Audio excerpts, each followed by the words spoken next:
Heater નહીં, હવે bitcoin ગરમ કરશે ઘર. અમેરિકામાં હાલ ચાલી રહ્યો છે અનોખો ગજબનો ટ્રેન્ડ. લોકો ઘરને ગરમ રાખવા હીટર નહીં પણ વાપરી રહ્યા છે બિટકોઇન માઇનિંગ. બિટકોઇન માઇનિંગ વખતે ભારે ગરમી ઉત્પન્ન થાય છે, જે અગાઉ બગડી જતી હતી. હવે એ જ ગરમી ઘરને ગરમ કરે છે.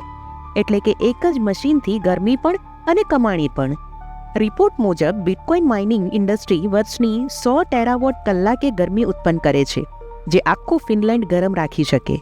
હવે માર્કેટમાં નવા ક્રિપ્ટો હીટર્સ હીટ ટ્રાયો પણ આવી ગયા છે.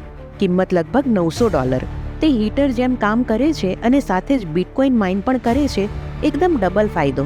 યુઝરને મળેલા બિટકોઇનનો સીધો પૈસામાં ફાયદો, પરંતુ બધું ડિપેન્ડ છે ઇલેક્ટ્રિસિટી રેટ પર. એઆઈ ડેટા સેન્ટર અને ક્રિપ્ટો માઇનિંગની ગરમી ઘર ગરમ કરવા માટે ભાવિ એનર્જી સોલ્યુશન બની શકે. જોકે નિષ્ણાંતો ચેતવે છે કે હોમ કોમ્પ્યુટરે માઇનિંગ હવે શક્ય નથી. સ્પેશિયલ મશીન જ જોઈએ. કેટલાક સ્થળોએ કંપનીઓ મોટી વોટર ટેન્ક ગરમ કરવા પણ બિટકોઇન માઇનિંગની ગરમીનો કરી રહ્યા છે ઉપયોગ. આ કોન્સેપ્ટ બની રહ્યું છે એનર્જી પ્લસ ઇન્કમ મોડેલ.